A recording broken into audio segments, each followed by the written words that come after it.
Nesta semana, o Jornal Extra do Rio de Janeiro lançou uma nova editoria chamada de Guerra para cobrir a violência no Estado. Segundo a publicação, o espaço será usado para cobrir tudo aquilo que foge ao padrão da normalidade civilizatória e que só é visto no Rio de Janeiro. A decisão levantou um grande debate, sobre o uso adequado e a banalização da palavra guerra. Para alguns, o termo expõe a verdadeira realidade fluminense. Para outros, o uso da palavra pode justificar mais abusos e crimes no Rio de Janeiro. A violência faz com que a cidade do Rio de Janeiro batesse um novo recorde de estudantes sem aula. Ao todo, 19.423 alunos perderam aula nesta sexta-feira. Para falar um pouquinho, a gente até tratou essa questão logo na abertura, para falar um pouquinho sobre o tema, estamos na linha ao vivo aqui com o jornalista Leslie Leitão, que é coautor do livro Indefensável, a história da morte de Elisa Samud, e também ele é especialista em segurança. Leslie, boa tarde, tudo bem? Tudo bem, Patrick? Boa tarde. Tudo bem, vamos começar o bate-papo, já vou passar aqui para os nossos debatedores também, mas eu abro dizendo o seguinte: na situação em 2017 parece extrapolar o que já havia antes, porque mesmo nesse momento de exceção, em que as Forças Armadas estão nas ruas, não se vê aquela, pelo menos a trégua, na questão da violência. Você acha que estamos galgando mais um triste patamar rumo a esse estado de guerra, Leslie? Então, Patrick, isso, na verdade, vem acontecendo ano a ano. Então, assim, muito antes da crise, o governo, durante um bom tempo, tentou colocar esse aumento de violência diretamente ligado à crise econômica. Na verdade, em 2014, o Rio de Janeiro já tinha batido o recorde de assaltos de todos os tempos. Naquele ano, ele fez 147 mil assaltos. No ano passado, 2016, o Rio de Janeiro fez 209 mil assaltos, ou seja, ele bateu o recorde e, na verdade, explodiu um recorde anterior. Esse ano a tendência é que esse número aumente ainda mais. A questão é a seguinte: eu acho que o mais importante da capa do Extra, mais importante de tudo para mim, é que ele abriu um debate que as pessoas têm muita dificuldade de lidar com essa palavra, com o termo guerra. Quando, na verdade, se a gente analisar friamente, o telespectador da TV Globo, o ouvinte da Jovem Pan, o leitor do Extra, já trata isso como guerra há muito tempo. Então, para esse leitor, para o nosso consumidor de comunicação, ele já trata isso como guerra há muito tempo. Então, esse termo para ele, se você pegar nos comentários, e eu acho que é muito bom esse exercício de ler os comentários desse tipo de matéria, um deles até brinca dizendo que o Extra parecia o Rubinho Barrichello, que só descobriu o que é agora. Então, ele faz essa brincadeira. Então, para você ter uma ideia de como isso para o leitor é tão comum, e nós, jornalistas, é que estamos debatendo muito mais isso do que os próprios leitores, telespectadores e ouvintes, entendeu? Ô Leslie, tudo bom? É a Vera. Oi, Vera. Que saudade Tudo de você, bem, Vera? querido. Tudo bem? Tudo bem.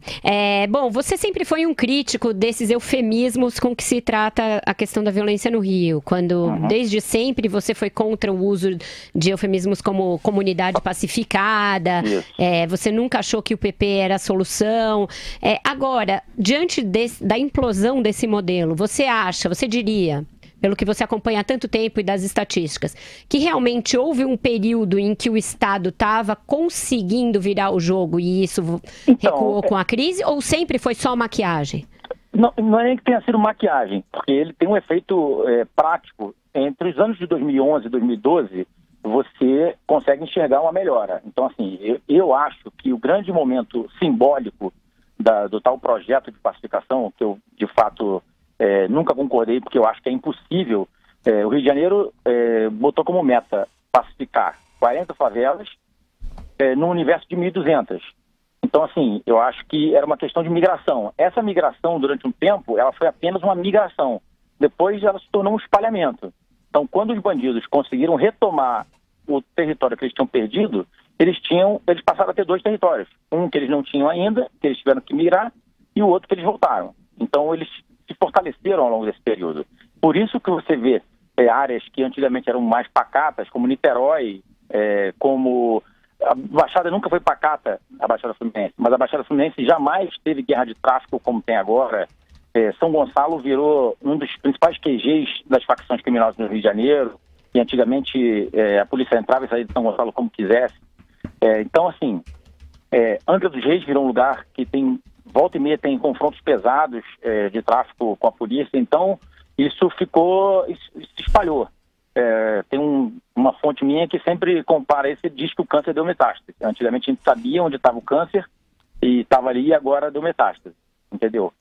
Agora, a questão eu me recuso a chamar de pacificação, porque eu estou fazendo um estudo há tempos de estatística, de levantamento, e eu estou vendo ano a ano os policiais sendo mais baleados nessas favelas ditas pacificadas. E, por exemplo, em 2014, foram 101 PMs baleados em favela pacificada. É um número que as pessoas absolutamente ignoram, nem sabem disso. São 101 PMs num ano. Ou seja, para 3 dias numa favela pacificada, um PM era baleado. São muitos confrontos.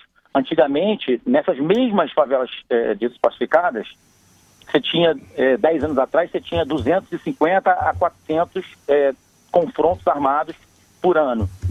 Agora nós estamos batendo 1.500. Por quê? Porque com a PM dentro do terreno, e eles também dentro do terreno, a PM é atacada o tempo inteiro. Não é atacada só de vez em quando, que era como acontecia antigamente. Ô Leslie, vamos agora à pergunta dos nossos comentaristas lá do Rio de Janeiro. Vai você, Andreasa. Salve, Leslie, tudo bem? Pessoal, vocês não... Tá me ouvindo? Estamos. Claro, pode perguntar, né? Para quem não conhece o Leslie, né, ele é um dos mais importantes repórteres investigativos do Brasil, especialista em segurança pública, autor de um livro importantíssimo sobre o caso indefensável, né, a morte do caso da Elisa Samúdio, né, do goleiro Bruno, e é um cara que tem um trânsito jornalístico muito grande na polícia. A minha pergunta é por aí, né? Os números são eloquentes, são mais de 800 áreas ocupadas pelo crime no Rio de Janeiro, 20 mil crianças sem escolas, enfim, os números são terríveis. O Jacarezinho, por exemplo, que é um bairro no Rio, está uma semana sob fogo, sob tiroteio, e o Rio em todo o Brasil tem 40% das mortes de policial. A pergunta é a seguinte, Leslie, a polícia militar e a polícia civil que enfrentam diretamente esse crime, esses números violentíssimos, tem também o problema de pagamento, de atraso, de dificuldade com o governo do estado, de falta de comando. Como é hoje o clima na polícia, né? Porque a gente fala pouco sobre a polícia, os policiais também são vítimas disso. André, olha só, o clima é de desânimo, óbvio, porque não tem como ser diferente. Os caras vivem Isso não é uma defesa de policial, eu não defendo policial corrupto, a gente bate insistentemente nisso. Eles existem, eles não são maioria, eu não concordo que eles sejam maioria, mas eles existem. Mas é um clima de desânimo total, de fato, você trabalhar sem receber, mas muito mais do que a simples, entre aspas, falta de pagamento, porque não é simples, mas a falta de pagamento, você tem a questão moral da tropa. Então, assim, o tempo inteiro a polícia é atacada, massacrada, os caras estão morrendo igual barata, e a sociedade parece se importar menos com a morte do policial. Na semana passada, esse garoto da Core que morreu, da tropa de elite da Polícia Civil, então você ia ao enterro dele lá, tinha uma carta do filho dele, de 5 anos, 6 anos, que era a cartinha que ele estava escrevendo pro Dia dos Pais, para ler para o pai no Dia dos Pais, e foi exatamente o dia do enterro.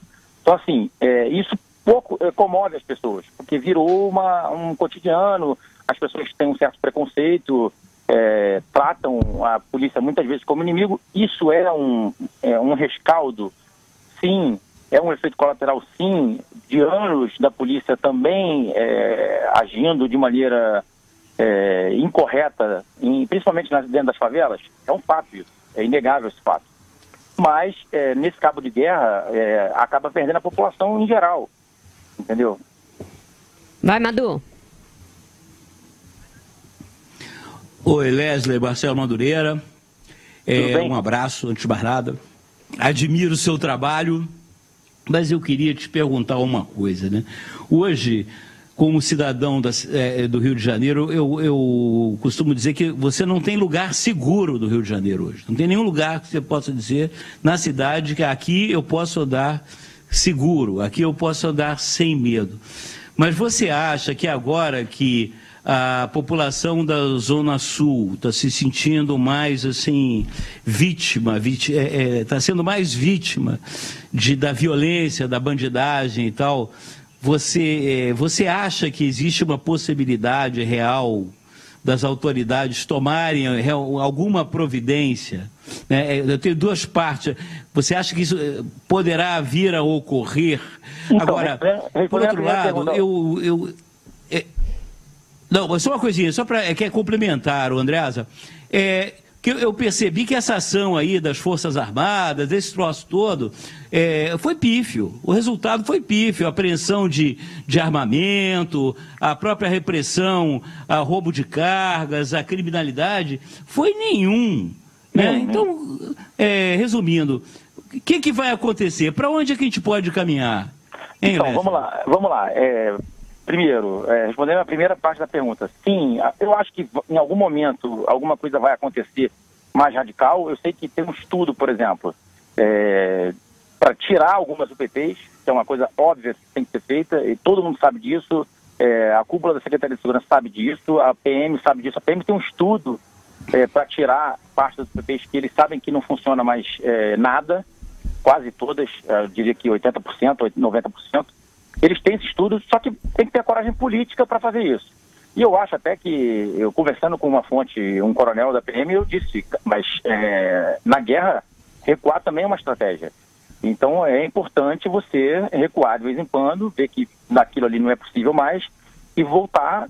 Você traria, por exemplo, é inadmissível que uma favela como a Rocinha, que tem 600 a 700 PMs lá, em cima do morro, tem aprendido uma arma esse ano.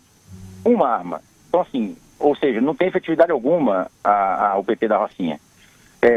A delegacia do Complexo do Alemão registra, em média, uma ocorrência por dia.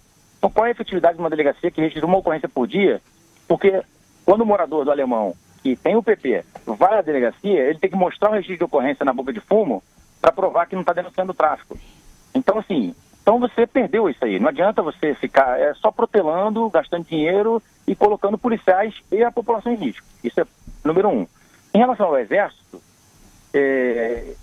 eu fiz algumas perguntas numa entrevista coletiva que teve semana passada. Os generais não gostaram muito das perguntas, porque eu queria saber primeiro quanto que tinha custado aquele aparato do Complexo do Lins, que com 5 mil homens eles aprenderam 3 armas. E não gostaram muito dessa pergunta, só que eu insisti na pergunta. Não tem efetividade alguma isso. Segundo lugar, eles foram a Niterói ontem e não pegaram arma nenhuma. Anteontem, aliás. E terceiro lugar, o Exército, por que não foi para o Jacarezinho, por exemplo, que é um lugar que está tendo um problema maior agora? Não foi, porque sabe que vai ter confronto, vai ser um negócio problemático, e o Exército está fugindo dessa missão desde 2015 para 2016, quando eles sofreram na maré, e muitos comandos do Exército admitem isso em off, ninguém fala isso abertamente, mas em off eles falam que foi um erro aquela ocupação da maré, porque com 3 mil homens eles tiveram 27 militares baleados e um morto. Não havia um militar do Exército morto desde a guerrilha do Araguaia em combate, e o primeiro desde a guerrilha do Araguaia foi no Complexo da Maré. Então, assim, o Exército está fugindo dessas ocupações de favela, porque vai ser uma constante troca de tiro, isso é inevitável. Tá certo. Leslie Leitão, jornalista e especialista em segurança, obrigado aqui pela entrevista, por essa boa entrevista aqui ao programa 3 em 1, para a gente entender um pouquinho, né, o que está acontecendo aí no Rio de Janeiro. Excelente. Excelente entrevista.